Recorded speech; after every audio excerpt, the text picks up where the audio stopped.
Canada में जो recent updates हो रही हैं कि चेंजेस आ रही हैं, बहुत सारे स्टूडेंट्स की रिफ्यूज़ल्स भी आ रही हैं। हालांकि हमारे सभी स्टूडेंट्स की पीपीआर आ रही है क्रॉस द फिंगर्स। तो जो स्टूडेंट्स की रिफ्यूज़ल्स के भी हमें रीजंस डिफरेंट देखने को मिल रहे हैं। बहुत अच्छा प्रोफाइल होने के बाद भी उनकी रिफ्यूज़ल्स आ जाती हैं। उनके क्या रीजंस है वो मैं स्पेशली बताऊंगा और एक आज को आपको टिप भी देके जाऊंगा लास्ट में कि उससे कैसे बचा जा सकता है। जो स्टूडेंट्स अभी अपनी फाइल लॉन्च करने वाले हैं मई या सितंबर इनटेक के लिए, तो उनको किन चीज़ों का ध्यान रखना है। Bells Overseas, the sound of your future. Hello everyone, मैं कपिल भाटिया बेल्स ओवरसीज से। बेल्स ओवरसीज से आप अपना स्टडी वीज़ा प्रोसेस 6292062920 पे कॉल करके स्टार्ट कर सकते हैं।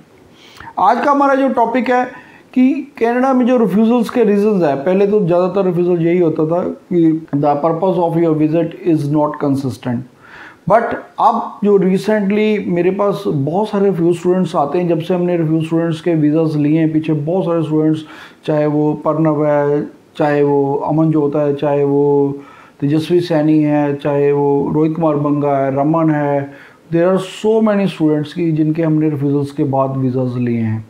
और आज की डेट में कनाडा को समझना बहुत ज़रूरी है। हर एक के बस की बात नहीं आज कनाडा में वीज़ा लेना। पहले कोई टाइम था कि बिफोर कोविड कि आपका बस एसडीएस प्रोफाइल है तो हर कोई आपका वीज़ा ले लेता है, और कुछ तो कंसल्टेंट एसओपी भी नहीं लगाते थे उस टाइम पे, तो भी उनके वीज़ा आ जाते थे। लेकिन आज की डेट में ऐसा नहीं है। स्पेशली जो मैं अब आपको बताने जा रहा हूँ उसको आप ध्यान रखिए कि अभी रिसेंटली एक स्टूडेंट मेरे पास आया था जिसमें उन्होंने लिखा था कि the applicant plan of study is unclear and poorly documented. तो ये देखिए कि the plan of study unclear है और पुअरली डॉक्यूमेंटेड है। तो इसके क्या कारण है। तो जब उस बच्चे को मैंने सारी डिटेल में जाना, क्योंकि मेरी थोड़ी सी नेचर है कि मैं पूरी एंड तक जाता हूँ, तह तक जाता हूँ, क्योंकि मेरी एक टीम भी बैठी हुई है जो हमेशा R&D करती रहती है, रिसर्च एंड डेवलपमेंट, और मैं ओवरसीज एसोसिएशन का मेंबर होने के कारण भी हर चीज़ की डिटेल में जाता हूँ और मैं डिस्कस भी करता रहता हूँ। तो जब मैंने इस केस में भी डिटेल में गया तो मैंने देखा उसकी एसओपी बहुत पुअर थी। तो उसमें उसकी एसओपी में 2-3 ऐसी कमियां थी कि जो अपने आप को कंट्राडिक्ट कर रही थी।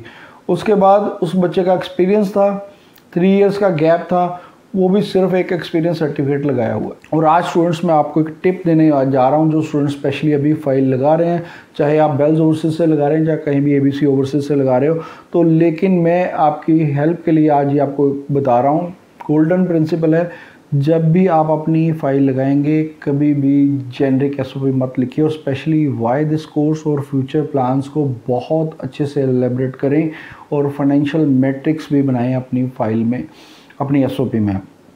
वो फाइनेंशियल मैट्रिक्स का भी एक पैरा ऐड करें जहाँ पर आप अपने पेरेंट्स की अगर इनकम 10 लाख के करीब है तो उसको दिखाओ। तो उस बच्चे की जब मैंने फ़ाइल देखी थी तो उसमें उन्होंने पहले वाई दिस कोर्स में लिखा कि ये बच्चा जी जाएगा अपना ये वाला कोर्स करके, उसके बाद अपने फादर के बिज़नेस को ज्वाइन करेगा, और जब वो फ्यूचर प्लान्स में लिखा हुआ कि ये मल्टीनेशनल कंपनी में जॉब करेगा, अपने आप में ही कंट्राडिक्ट कर रही है।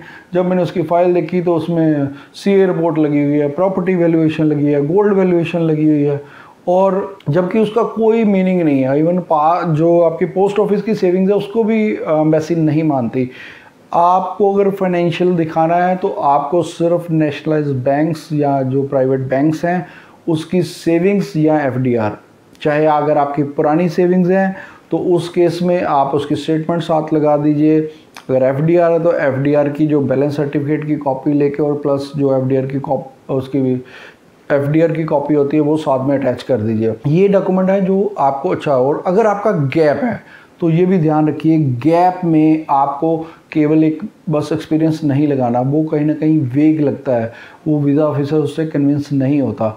आपको क्या करना है, सबसे पहले आप अपनी अपॉइंटमेंट लेटर बनाइए। अपॉइंटमेंट लेटर के बाद 1 ईयर के बाद में अप्रेजल लेटर्स बनाइए। उसके बाद आप अपनी सैलरी स्लिप्स लगाइए साथ में, और उसके बाद लास्ट में आप एक्सपीरियंस सर्टिफिकेट लगाइए ताकि वो कहीं ना कहीं जेन्युइन लगे।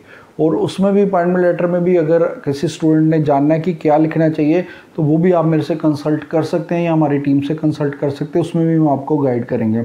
और एक और आज हम स्टार्ट कर रहे हैं सभी स्टूडेंट्स की हेल्प के लिए कि अगर आपने अपनी SOP के लिए हेल्प करना है, लेनी है हमारे से बेल्स ओवरसीज से, तो आप हमें अपनी SOP भेज सकते हैं help@belsoverseas.com।